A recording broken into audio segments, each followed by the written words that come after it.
తిండి కోసము పెక్కు తిప్పలు పడుచుంద్రు. తిండి కోసము పెక్కు త్రిప్పలు పడుచుంద్రు. ప్రకృతి సుఖముల నెల్ల పొందగోరు.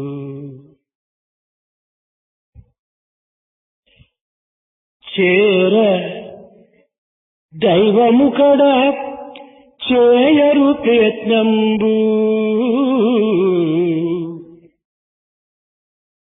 చేర దైవము కడ చేయరు యత్నంబు. ఉన్న మాట తెలుపుచున్న మాట. ఉన్న మాట తెలుపుచున్న మాట. ఉన్న మాట తెలుపుచున్న మాట. Man makes many efforts and takes all the trouble to get his daily food. He also tries his best to have sense enjoyments, but he never attempts to try to understand God and reach Him. I am trying to tell you this word, which is the real truth. భుక్తి చదువులనెంతో భక్తితో చదివేరు. భుక్తి చదువులనెంతో భక్తితో చదివేరు. ముక్తి చదువులకెవడు ముందురాడు.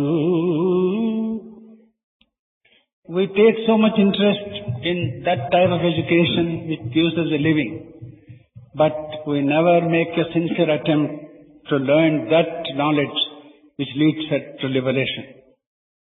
విద్యార్థులారా, Dear students, ప్రపంచము భగవంతుని విశాలమైన వ్యక్తి స్వరూపం. this world is the vast expression of God. మానవుని యొక్క దృష్టిని వికసింపచేసుకొని భగవత్ సృష్టి పైన మరల్చినప్పుడు మనకు ఒక విచిత్రమైనటువంటి యొక్క అనుభూతి క్రమము మనకు అర్థమవుతున్నది. When we make our eyes wide open and see the entire world as the wonderful creation of God, we can really appreciate and understand. ఈ సృష్టి క్రమమును అర్థం చేసుకోవటమే సరి అయినటువంటి విద్యగా మనం గుర్తించాలి. We have to realize that to understand this process of creation is true knowledge. This aspect we should appreciate and understand. మొట్టమొదట మనకు జడమైనటువంటి కొండలు పర్వతములు మనకు గోచరిస్తాయి. At the very first instance, we can see only the mountains and other inert matter like rivers, etc. ఇందులో చైతన్యం ఏమాత్రము మనకు కనిపించదు. We don't see that Chaitanya or the subtle energy in these things. కానీ రెండవది వృక్షములు. The second thing are the trees. ఇందులో చైతన్యం ఉన్నది కానీ అది ఒక ప్రదేశం నుంచి మరొక ప్రదేశమునకు ప్రయాణము సలుపలేదు. These trees no doubt have this subtle energy, but they cannot travel from place to place. మూడవది జంతువులు. The third thing are the animals. ఇందులో చైతన్యం ఉండటమే కాక ఇది ఒక ప్రదేశం నుంచి మరొక ప్రదేశమునకు ప్రయాణం చేయటము సంభవిస్తుంది. These animals not only have the Chaitanya or the subtle energy that animates it, but they can move from place to place. నాలుగవది మానవుడు. The fourth one is man himself. ఇతని యందు పరిపూర్ణ చైతన్యం ఉండటమే కాక ఒక విచిత్రమైన అమోఘమైన అద్భుతమైనటువంటి ఒక విషయము ఇతని యందు విశిష్టమైనటువంటిదిగా ఉంటున్నది. The fourth one is man, is a wonderful creation. Apart from his bodily aspects, he has a wonderful subtle Chaitanya, which is something laudable, something elevating, and something which is the noblest. అది సుభాషితము. And that is Subhashita, or proper style of speaking. మొదలు జడము, First, it is inert. రెండవది చైతన్యము, First is inert matter. మూడవది సంచలనము, The second is subtle energy. Third is నాలుగవది movement. సుభాషితము. The fourth one ఈ is సృష్టి యొక్క క్రమమును మనము చక్కగా అర్థం చేసుకున్న మానవత్వము ఎంత విశిష్టమైనటువంటిదో, ఎంత దుర్లభమైనటువంటిదో, ఎంత అమోఘమైనటువంటిదో మనం గుర్తించవచ్చు. when we realize this various process of nature, we realize the value of human life, how important it is, how ennobling it is, and how noble it is. పూర్వపు మహర్షులు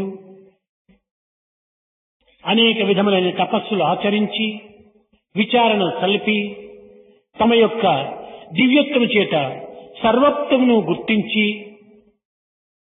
మానవత్వము అతి దుర్లభమైనదనేటువంటి విషయాన్ని జగత్తునకు ప్రబోధిస్తూ వచ్చారు.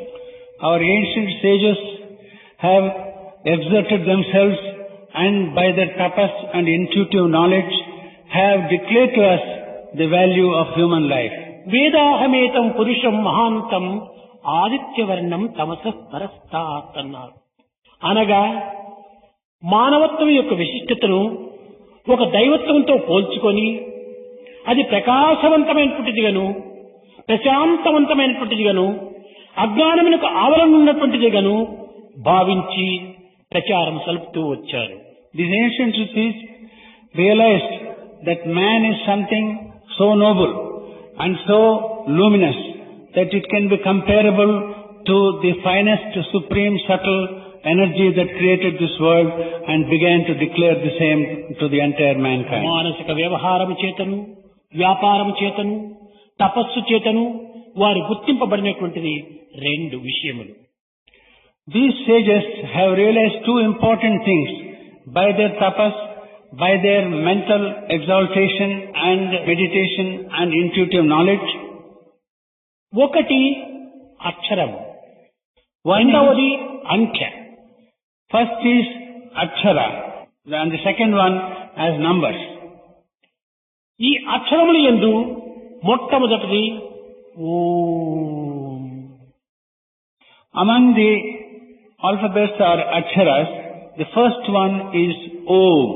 సమస్త అక్షరములు కూడాను ఈ ప్రథమాక్షరమైనటువంటి ఈ ప్రణవం నుండి ఆవిర్భవిస్తూ వచ్చాయి. All the other letters or alphabets emanated from this primal word Om. అన్ని అక్షరములకు ఆది అక్షరము ప్రణవమే, ఓంమే. For all the alphabets and the letters, the first and foremost thing is Pranava, which is Om. ఈ ఓం అనేటువంటి అక్షరము లేక ఏ అక్షరము కూడాను ఉచ్చరించుటకు వీలు కాదు. Without the word Om, it's not possible to pronounce any other word. మన పిల్లలు భజన్లో harmonium వాయిస్తుంటారు.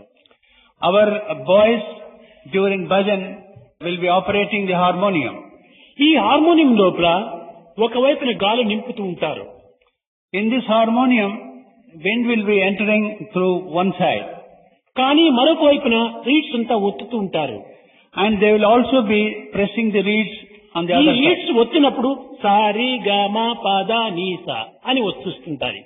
When they press these reeds, we get Sari, Gama, Pada, Nisa. అయితే ఈ సారి గమ పద నీసా అనేటువంటి ఈ సప్తాక్షరములకు ఆధారం ఏమిటి? But what is the basis for these 7 words Sari, Gama, Pada, Nisa? వేసినటువంటి ఒకే గాలి, నింపినటువంటి ఒకే గాలి. What we fed the harmonium with is the same wind. అదే ఓంకారము. ఆ ఓంకారం అనేటువంటి గాలి నుండి ఇన్ని వికారములైనటువంటి సారి గామ పాదాని అనే సప్తస్వరములు బయలుదేరుతూ వచ్చాయి. That wind gave our Omkara, and from Omkara all these 7 different Sari, Gama, Pada, Nisa came. అదే విధముగానే అంకెల యందు కూడాను 1, 2, 3, 4, 5, 6, 7, 8, 9, 10 అని మనం ఉచ్చరిస్తున్నాం. In the same manner, in respect of numbers, we define numbers as 1, 2, 3, 4, 5, 6, 7, 8, 9 and 10. అయితే ఈ అన్నింటి యందు కూడాను ఒకటి మాత్రమే ప్రధానము. But మిగిలినవన్నీ కూడాను ఈ ఒకటికి రూపాంతరములు. But in these different numbers, the main number is 1. The others are just the variations of this one. 9లో ఒకటి తీసివేస్తే 8 అయింది. If you remove 1 from number 9, we get 8. 8కి ఒకటి చేరిస్తే 9 అయింది. If you add 1 to 8, we get the number 9. రావటము పోవటము ఒక్కటే, The coming ఉండటము ఒక్కటే. and going is the same, and staying is also the same. ఈ ఒక్కటిని ఆది అంత్యము ఆస్తికము అని కూడా చెప్తూ వచ్చారు. The same thing is called the beginning and the end and astika. ఇది ఒక్కటే దైవత్వము అని నిరూపిస్తూ వచ్చారు. They have began proving that this one is real godliness. అదియే ఈ జగత్తునకు బీజము అన్నారు. They also said విత్తనము. that this is the seed for the entire world. ఈ విత్తనముకు పొట్టు లేకుండా విత్తనం ఉండదు. No seed can be without a husk. కనుక ఈ పొట్టుతో కూడినటువంటిదే విత్తనము. Therefore, the seed is always covered with husk. పొట్టుతో కూడి ఉండటం చేత బద్దలుగా ఉండినటువంటి విత్తనము మనకు కనిపించదు. Because the husk is covering the seed, we cannot see the seed fully. కనుక ఆ పొట్టే ఈ ప్రకృతి. This husk which covers the seed is the real nature of it. అందులోనే ఉంటున్నది దైవత్వం అనే విత్తనము. In this nature which we see with our eyes, we have the subtle form or the seed of అయితే మన God. దృష్టి ఈ ప్రకృతి అనేటువంటి పొట్టు పైన ఉండినంత వరకు కూడాను విత్తనం మనకు గమనించుటకు వీలు కాదు. As long as our sight is only on the external husk, we cannot see the internal divinity of the seed. కనుక ఈ దివ్యత్వమనేటువంటి యొక్క తత్వము ప్రకృతి తత్వం చేత కప్పబడినటువంటిది. Therefore, this idea of divinity is covered by the husk of nature. ఇట్టి ప్రకృతి యొక్క తత్వాన్ని మనం గుర్తించడానికి తగిన ప్రయత్నం చేయాలి. To understand the nature of this type of Prakriti, we must make every దీనిని effort. ఉపనిషత్తులు ఈశావాస్యం ఇదం సర్వం అన్నారు.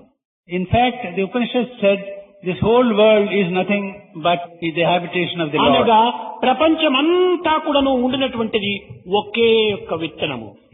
The whole world is, according to this Upanishad, just the one seed. కనుక ఉపనిషత్తు యొక్క తత్వమును చక్కగా మనం అర్థం చేసుకోవాలన్నా నిత్య జీవితములో సత్యమైనటువంటి విషయాలను గుర్తించడానికి ప్రయత్నించాలి. If we really want to understand the full import of the Upanishad, we must realize in our daily life what is the truth. ఇక్కడ ఈ ప్రకృతి దేనికి నిమిత్తమై ఏర్పడినటువంటిది. We have to realize why this nature has been created. కడపడిదైనటువంటి మానవత్వమునకు ఒక దివ్యత్వమును చేకూర్చి నిజతత్వాన్ని గుర్తింపచేసి కర్తవ్యాన్ని నిర్వర్తించే నిమిత్తమై ప్రకృతి తోడ్పడుతుంటుండాలి. It is to enable man, which is the crown of creation, to understand nature and through nature understand the divinity behind it. That's why nature has been created. పర్వతములు చిన్న చిన్న రాళ్లుగా తయారయ్యి మానవులకు గృహ నిర్మాణములకై సహాయం చేస్తున్నాయి. Mountains, when they are broken up into smaller stones, they help men to build their houses. వృక్షములు తాము తమ యొక్క కొమ్మలను రెమ్మలను ముక్కలు ముక్కలు గావించుకొని గృహ నిర్మాణములకై అనుకూలం చేస్తూ సేవలు సలుపుతూ మిగిలినటువంటి కర్రలు కేవలం వంట చెరుకులుగానే ఉపయోగించుకుంటూ మానవులకు సహాయం చేస్తున్నాయి. The trees are helping men by giving their branches and their trunks for use as timber for building their houses and also to give shelter to మృగములు us.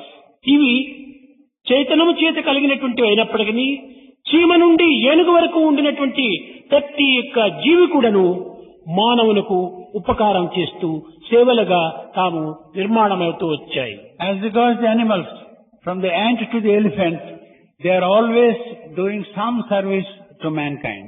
గోవులు తమ పవిత్రమైనటువంటి క్షీరమును మానవునికి అందించి పుష్టిని సంతుష్టిని చేకూరుస్తూ వచ్చాయి. For instance, the cow gives its most pure milk to man to give him strength and nourishment. ఇంకా ఎద్దులు మానవునకు భూమిలో దున్నుటకై సహాయం చేసి పంటను పండించి మానవునికి అందించి తన వంటను వండింప చేసుకోగలుగుతున్నాయి. And the oxen, on the other hand, help us in cultivation and to grow plants and have the food from that and help man to sustain on the food.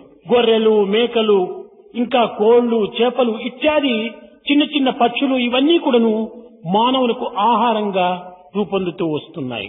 Sheep, goats, fowl and fish, all these things are becoming even ఈ food for విధంగా మనం విచారణ చేస్తే సృష్టి యందున్నటువంటి ప్రతి జీవి కూడాను ప్రతి పదార్థము కూడాను మానవుని యొక్క జీవనముకు సంబంధించినటువంటి ఉపకరిస్తూ వస్తున్నాయి.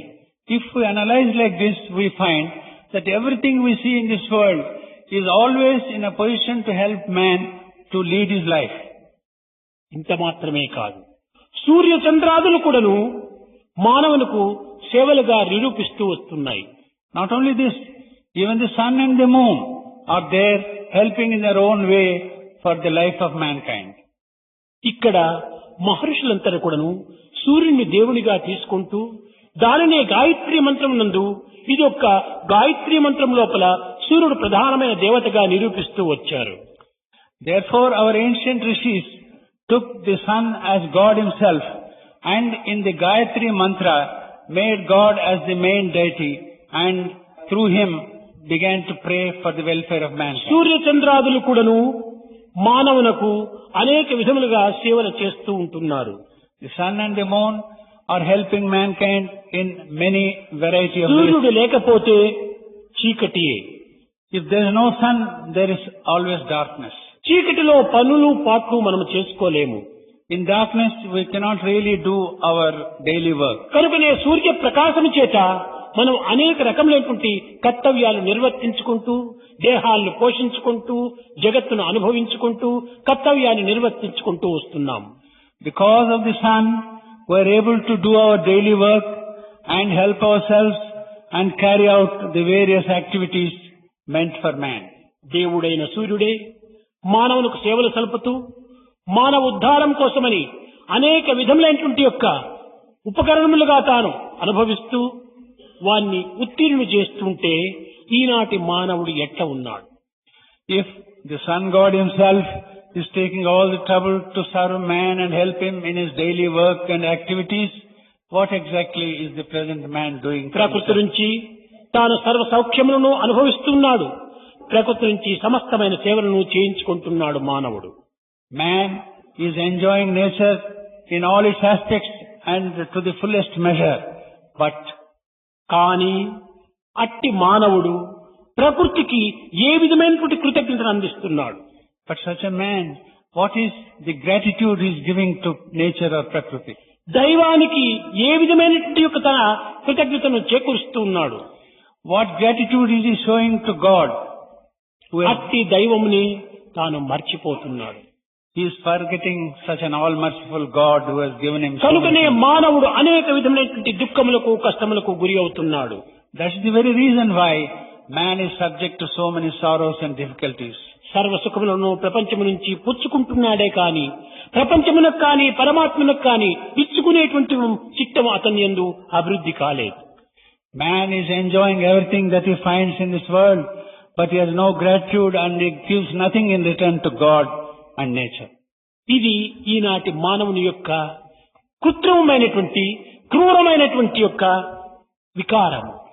This is the awkward, cruel and unnatural outlook. కనుక మానవత్వంలో ఈ యొక్క విశిష్టమైనటువంటి యొక్క ప్రకృతి తత్వాన్ని అర్థం చేసుకోవటం ప్రప్రథంలో మనం గుర్తించాలి. Therefore, it's essential that we should understand the humanity and how we should behave ourselves. అపకారికే ఉపకారం చేయవని చెప్పినప్పుడు ఉపకారికి అపకారం చేయటము ఎంత అపకారం. When it has been enjoined that we should help those who harm us, how bad it is to harm those who help us. కనుక ఈనాడు మానవునిగా రూపింపబడుతున్నాడే కాని మానవునిగా నిరూపించటం లేదు.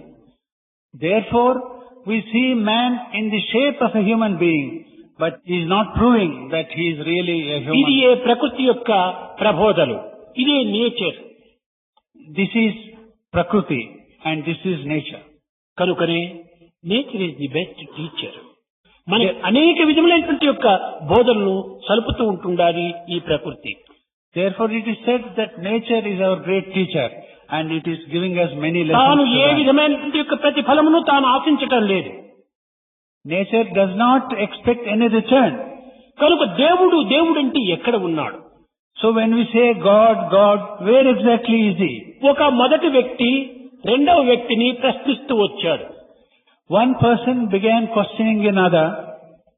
నాయన మీ తండ్రి ఎవరు అని ప్రశ్నించాడు. He asked the other person, dear friend, who is your father? ఈ రెండవ వ్యక్తి చెప్పాడు, మా తండ్రి పలానివాడు అని చెప్పాడు. The second person replied to him, my father is so and so.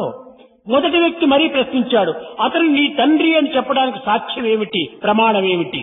The first person again questioned the second one, what is the proof that he is your father? దీనికి నా తల్లియే ప్రమాణము, నా తల్లి చెప్పినటువంటి వాక్యే సత్యం అన్నాడు. The second one replied, for this the proof is my mother's word, because my mother said he is my father. మన తండ్రి ఎవరో అనేటువంటిది మన తల్లి తప్ప అన్యులు దీనిని నిర్ణయించలేరు. To know who exactly is our father, only our mother can identify and tell us. ఇల్లును మనం చూస్తున్నామంటే ఇల్లు కట్టినవాడు ఒకడు ఉండాలి కదా. If you see a house, there should be somebody who created the house. అతను కట్టినవాడు లేకుండా ఇల్లు ఎట్టు తయారవుతుంది? If there is no builder, how did this house come into existence? కనుక ఈ ప్రకృతి అనేటువంటి దాన్ని సృష్టికర్త అనేటువంటి వాడు ఒకడు ఉండాలి కదా. Therefore, for this nature, there must be a creator. ఈ పంచభూతములకు, పంచకోశములకు, పంచతుక్కులకు, పంచ ప్రాణములకు, పంచేంద్రియములకు ఎవరు దీనికి అధిపతి? Who is the Lord of these 5 indriyas, 5 koshas and the 5 senses? And ఇవన్నీ కూడా సక్రమంగా జరిగిపోతూ వస్తున్నాయి. all these things are going according to a certain రాత్రింపగలు ఎన్ని చక్కనైనటువంటి యొక్క ఉపదేశములు చేస్తున్నాయి మనకు, తమ క్రమాన్ని తాము తప్పకుండా నడుస్తున్నాయి. They are all following a certain prescribed manner, whatever is necessary as decreed by the Lord. ఋతువులు సరి అయినటువంటి రీతిగా సక్రమమైన మార్గంలో నడుస్తూ మానవునికి ఉపదేశం చేస్తూ ఉన్నాయి.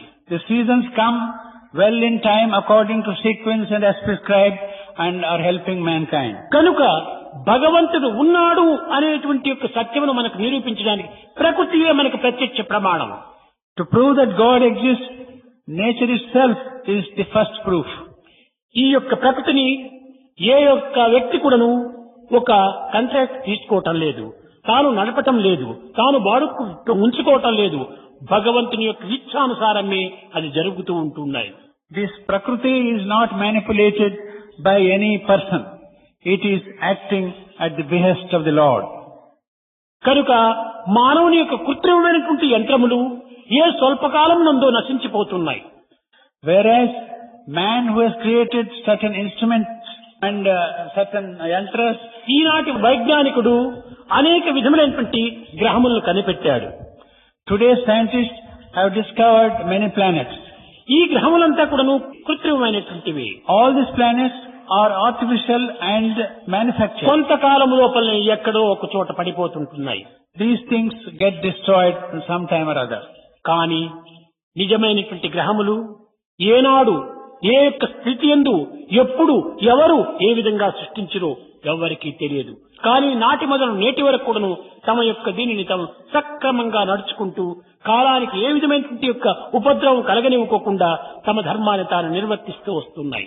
Whereas there are certain planets who are permanent and who, having been created by the Lord himself, are carrying out their duties without any hesitation or without any default. కనుక ఈ సృష్టి అంతా కూడాను కేవలము లోక కళ్యాణ నిమిత్తమై ఏర్పడినటువంటిదే కానీ లోక నాశన నిమిత్తమై ఏర్పడినటువంటిది కాదు. Therefore we must realize that the entire nature was created for the welfare of mankind and not for its destruction. కనుక లోక నిర్మాణమునకై ఏర్పడినటువంటి వాడు దైవం. Therefore, one who has created this world for mankind తన is యొక్క God. గ్రహములన్నీ కూడాను లోకోద్ధారం గావించుతున్నది. And all the planets he has created is helping the welfare of the world. కానీ ఈనాటి వైజ్ఞానికుడు కనిపెట్టినటువంటి గ్రహములంతా కూడాను లోక నిర్మూలము గావిస్తూ ఉంటున్నది. Whereas all the planets and other things found out by the present day's technologists and మానవుని scientists, యొక్క శక్తి సామర్థ్యంలో నిర్మూలమునకే పని వస్తున్నాయి కానీ నిర్మాణమునకు ఏమాత్రం కూడా ఉపయోగించుటకు వీలు కాలేదు. man's energies and abilities are being used only for destruction and not దీనికి for కారణం construction. ఏమిటి? What is the reason for this? దీనికి అహమే మూల కారణం. For this egoism is the main cause. నేను నేను నేను నేను చేస్తున్నాను, నేను చూస్తున్నాను, నేను అనుభవిస్తున్నాను, నేనే దీనికి మాస్టర్ అనేటువంటి యొక్క భావమే ఈ యొక్క నిర్మూలములకు మూల కారణము. The cause for this destruction is that egoism, that I have done this, I am the cause of this, I am the master of this, I know everything and I have done everything. ఇట్టి నిర్మూలమైనటువంటి యొక్క విజ్ఞానమునకు విద్యార్థులైనటువంటి వారి యందు ఒంటిలో బలముండినంత వరకు కంటిలో కొవ్వు ఉంటాది. This sort of egoism may exist in the students as long as they have strength of body and they have good eyesight and కానీ other ఈనాటి faculties. మానవుడు కండ బలమును గుండె బలమును చూచి విర్రబోతున్నాడే కానీ దైవ బలమును ధర్మ బలమును ఏమాత్రము విచారించటం లేదు. Today's man is only thinking of his physical strength and of his mind, but he is not realizing కాలము how long can this go on. తుమ్మునంతలో తూలిపోవు 9 తొర్రల తోలుబొమ్మ, తైతై తైతై తై బొమ్మ, దీని తమాష చూడ తోలుబొమ్మ. ఇదే నా మానవత్వం. ఇది ఎంతకాలం ఉంటుంది ఈ భక్తి, ఈ యొక్క శక్తి, ఈ యొక్క పుష్టి? How long will our energy last? How long will our body exist? They are all likely to be destroyed sometime or other. విద్యార్థులారా, అందము, ప్రాయము, ఇంద్రియ శక్తియు ఉందని నిక్కకురోరన్నా. Dear students, do not be proud that you have bodily beauty and other beauties and other faculties.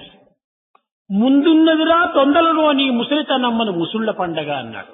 Realize that very soon you are going to be old and then you will realize all things of... మనం యువకులము యువకులము యువకులు అనే ఆనందాన్ని అనుభవిస్తూ ఉండగానే ముంచుకొని వస్తుంది అది ముసలితనం. Even as we are thinking that we are young and youthful and energetic, the old age is creeping over us very fast. మసలలేవు, We cannot move. కను మసగలవు, We cannot see properly. మోమున మడతలు పడి తల నరిసే కదా. Then you have folds on your face. ముసిలికోతి అని పసివారలు నిన్ను ముసిముసి నవ్వక కసరే బొమ్మ. Actually, the young boys look at you and make fun of you. A old monkey. Like an old monkey, that you are like an old monkey. కనుక ఇది ఎంతకాలం మనం అనుభవిస్తున్నాము? How long are you going to enjoy this sort of thing? బాల్యములో ఆటలు పాటలు చదువులు సంజలు అనేటువంటి అనుభవిస్తూ ఉండగానే యవ్వనం వస్తూ చేరిపోతుండాలి. As long as you are a student and enjoying your youth and other activities, this old age is creeping very fast on నేను you. యవ్వనుడని కేవలం ఒక విధమైనటువంటి గర్వంతో సర్వమును మరచి పెద్ద చిన్న అనేటువంటి విచక్షణ భావం లేకుండా విర్రవీగుతూ ఉండినట్టే కౌమారం ప్రవేశిస్తుండాలి. As soon as you begin to think too proud of yourself without realizing who are the elders and who are the others, this manhood is entering you. కన్ను మూసి తెరిచే లోపలనే ముసలితనం ప్రారంభమవుతుండాలి. Before you open your eyes, the old age is ఏమిటి fast స్థిరం ఇక్కడ? gripping you. What is ఏది steady? సత్యం ఇక్కడ? What is truth about it? అన్ని కూడాను మార్పు చెందినటువంటివి. Everything is changing and ఈ changing. ప్రపంచంలో వ్యక్తులు కాని, విషయములు కాని, వస్తువులు కాని పాసింగ్ క్లౌడ్స్, కదిలిపోయే మేఘాలే. All these things, all the items, ఒక్కటైనా స్థిరము లేదు. nothing is permanent. Everything is like passing clouds. కానీ నీ యొక్క పవిత్రత ఇక్కడ స్థిరం. Only the purity in yourself is permanent. పవిత్రము అనేటువంటి పదము లాటిన్ భాషలో విర్ అనేటువంటి పదం నుంచి వచ్చినటువంటిది. This word pavitram has come from the Latin language vir. విర్ అనగా మనిషి అని అర్థం. Vir means man. మనిషి అంటే ఏమి? పవిత్రము అని. So in other words, man means purity. కనుక ఇట్టి పవిత్రము అనేటువంటి యొక్క పదమును అందుకున్నటువంటి మానవుడు ఎంత అపవిత్రంగా జీవిస్తున్నాడనేటువంటిది మీరు వెనుకకు తిరిగి యోచించవచ్చు.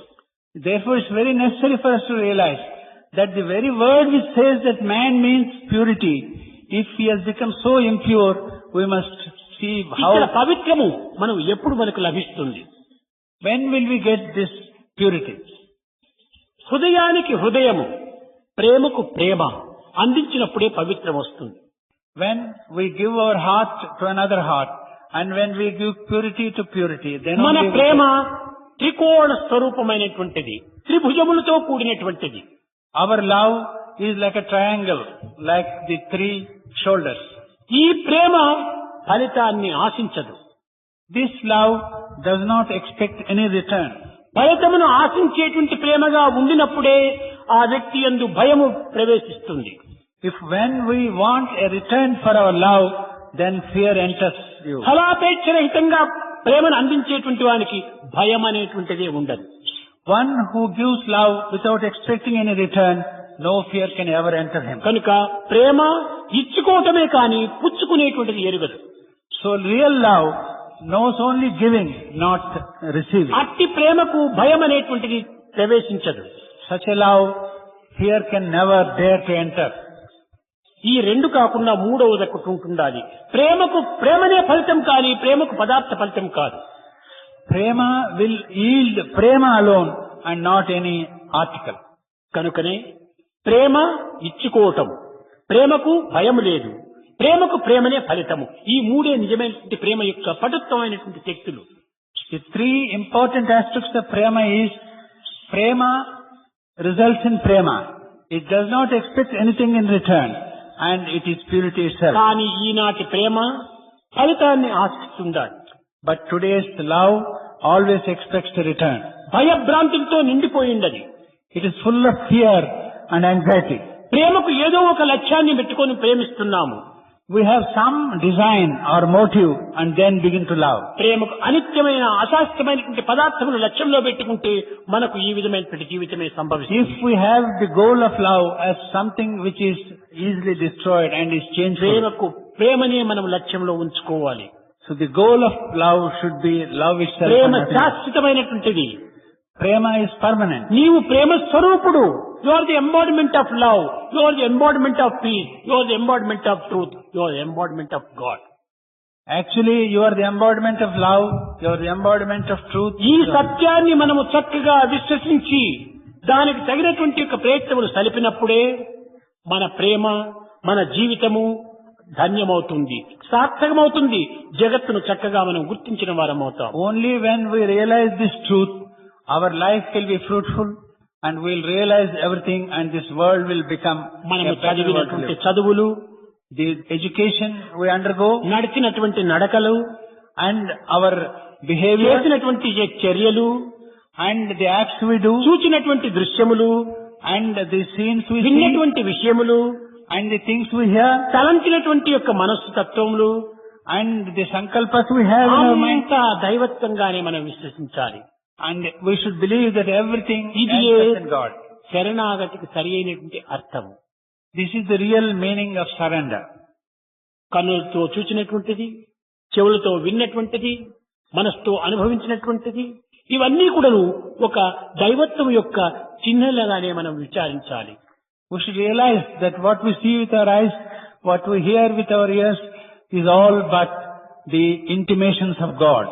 కనుక ప్రతి వ్యక్తి ఎందుకును దైవమున్నాడు అనేటువంటి సత్యాన్ని మనం గాఢంగా విశ్వసించాలి. We should deeply believe and have faith that in every దైవము person అందించినటువంటి యొక్క ఈ ఫలితములకు తగినటువంటి కృతజ్ఞతలు మనం చూపడానికి సిద్ధంగా ఉంటుండాలి. we should be ready to show gratitude to God for making every one of us. భగవంతుడు ఈ ప్రపంచమునకు ఎంత గాలినిచ్చి, ఈ ప్రాణవాయువునిచ్చి తమ యొక్క జీవితాన్ని రక్షిస్తున్నారు. Realize how God has given to this world this breeze full of oxygen and other things very necessary for our very life. పెద్ద ఫ్యాన్లు పెడితే ఆ గాలి ఏదో కొంత దూరం వరకే పోతుంది, కానీ భగవంతుడు అందించేటువంటి గాలి, పెనుగాలి జగత్తంతా కూడాను ఒక్కతూ ఉర్రు తలుగిస్తుంది. If you have a fan, the breeze comes up to a point, But to look at God when He ఈ gives the గాలిని ఎవరు whirlwind, సృష్టించారు? it engulfs the entire world. Who has created this wind? ఇక్కడ 3 రకములైనటువంటి జ్యోతులు ఉంటున్నాయి. There are 3 types of jyotis. అయితే మన యందు భగవంతుడు అందించినటువంటి జ్యోతి సూర్యుడు ప్రపంచమునకంతా ప్రకాశాన్ని అందిస్తున్నాడు. One of them is the sun god who gives light to the మనం entire ఎంత world. వోల్టేజ్ బల్బ్స్ వేసుకున్నప్పటికీ మన రూములో ఉండొచ్చు, బయట ఉండొచ్చు, బజారుకు పోవచ్చు, ఊరంతటికి లైట్ ఇస్తుందా? Whatever be the voltage of the electricity we have, it may give light to the house or the street, but can it give to the entire world? పంపులు పెట్టి నీళ్లను కొట్టుతూ ఉంటే ఏదో కొంతవరకు ప్రవహించచ్చునే కానీ ఒక్కతూరి కుంభవర్షం కూర్చుందంటే గంగంతా ప్రవహిస్తుంది. See, if you have pump sets and pump water, it can only reach up to a point. But if there is a downpour, కనుక ఈ జలమును, ఈ వాయువును, ఈ యొక్క వెలుతురును అందించేటువంటి వారెవరు? who is that person? ఇవన్నీ కూడా మనం అనుభవిస్తున్నామే కానీ దీనికి తగినటువంటి కృతజ్ఞత ఫలితంగా మనం ఏమిస్తున్నాం? We are not giving any gratitude to God who has given us all these facilities. ఒక టవల్ కింద పడిపోయి ఎవరైనా అందిస్తే థ్యాంక్స్ అంటాము. If a towel falls down and somebody picks it up and gives, we thank him. కొంత వ్యాపకాయ ఇచ్చి చేసి ఇంత చట్నీ అండి మీరు తినంటే దాని కూడా వెరీ బ్యూటీ థ్యాంక్స్ అంటాము. If they give us a little chutney, we thank him for that. కానుక చిన్న చిన్న దానికంతా మనం థ్యాంక్స్ చెప్తున్నామే. భగవంతుడు ఇంత నిత్య సత్యమైనటువంటి యొక్క మన జీవిత ఆధారమైనటువంటి యొక్క మానవత్వాన్ని ఉద్ధరించేటువంటి యొక్క ఉపకారాలు చేస్తుంటే ఎవడు థ్యాంక్స్ చెప్తున్నాం? We are giving thanks for such petty things. ఇది మానవునికి ఉండవలసినటువంటిదా? But we do not thank God who has given us so ఇది many విద్యలో facilities. ఉన్నటువంటి వివేకమా? Is this the knowledge we are seeking in our education? విద్యావంతుడికి ఉన్నటువంటి విచక్షణ? Is this the discriminative power of the education? కాదు కాదు. No, not at all. మనము వినయముతో, విధేయతతో ఎవరికైనా మనకు ఉపకారం చేసినటువంటి వారికి తగినటువంటి ఒక రీతిగా మనం కృతజ్ఞతను అందించాలి. Actually, we should show our gratitude to those who have helped us in whatever way it may be. ఈ కృతజ్ఞతే లేనటువంటి చదువులు కేవలం చెత్త చదువులు. The education which does not teach us gratitude to those who helped us చదివించేటువంటి వారు తల్లిదండ్రులు, is not worth it. Those who educate us, చదువు చెప్పేటువంటి వాడు గురువు, they are parents, and those who teach us, తెలివిని అందించి చదువును అందుకోవడానికి చేసినటువంటి వాడు దైవము. it's God who has given us the capacity to understand and to... కనుకనే తల్లి, తండ్రి, గురువు, దైవము అని మాతృదేవో భవ, పితృదేవో భవ, ఆచార్య దేవో భవ అని ఈ విధంగా ఆనాటి వేదములు వర్ణించడంలో ఉన్నటువంటి అంతరార్థం ఏమిటి? Therefore, the Vedas in the ancient times said, Matru Devo Bhava, Pitru Devo తల్లిదండ్రులకు Bhava. కృతజ్ఞత చూపాలి. We must show gratitude to our parents. గురువులకు సరైనటువంటి గౌరవం అందించాలి. We should give enough respect for our Acharya, our Guru. దైవాన్ని నమ్మి జీవించాలి. We should believe in God and live. కానీ ఈనాడు నీ యొక్క దేహం పైన ఆధారపడి, బుద్ధి తెలివితేటలపైన ఆధారపడి నీవు జీవిస్తున్నానని వెర్రవీగుతున్నావు. ఇది వెర్రితనమని గుర్తించాలి. But today, you are depending on your body and your so-called intellect, and you are too proud. This is not correct. విద్యార్థులారా, Dear students, ప్రకృతి యొక్క సత్యస్వరూపాన్ని ఒక్కతూరి మనం విశాలమైనటువంటి దృష్టితో మనం చూడటానికి ప్రయత్నించాలి. we must make a sincere effort to see the nature in the broadest way. కేవలం నేరో మైండ్, సంకుచితమైనటువంటి దృష్టితో మనం చూడకూడదు. We should not see it with a narrow outlook or mind. కన్ను ఒక్క ఇంచు కూడా లేదు, Our eye is hardly an inch. కానీ అంత చిన్న నేత్రము ఎంత విశాలమైనటువంటి ప్రపంచాన్ని చూస్తుందా చూడండి. But this small eye is able to see this entire ఈ universe. కన్ను కూడాను నీకంత చక్కని సుబోధ చేస్తుండాలి. Even this eye is giving you such a good lesson. మరి పిచ్చివాడా, నేనింత చిన్నగా ఉంటుండి ఇంత విశాలమైన జగత్తునంతా చూస్తుంటే నీ మనసు సంకుచితంగా తీసుకుంటున్నావు, ఎంత వెర్రివాడరా అని నిన్ను విమర్శిస్తూ ఉంటుండాలి. Oh man, how foolish you are. Though I am so small, I am able to see the entire world and give you what I have seen. హృదయాన్ని కూడా విశాలం చేసుకో. You also make your heart broad. Heart broad అయితే మరి operation వస్తుంది. You must also make Mind. mind broad. కనుక మనము హృదయాన్ని, ఒక మానసిక తత్వాన్ని విశాలం గావించుకోవటానికి తగిన కృషి చేయండి. So we must make our mental attitude broad మన and wide. చిత్తమును భగవంతునికి అర్పితం గావించడానికి తగిన కృషి చేయండి. We should give our mind and offer it to God. चित्त चोरा यशोदा के बाल, नवनीत चोर गोपाल।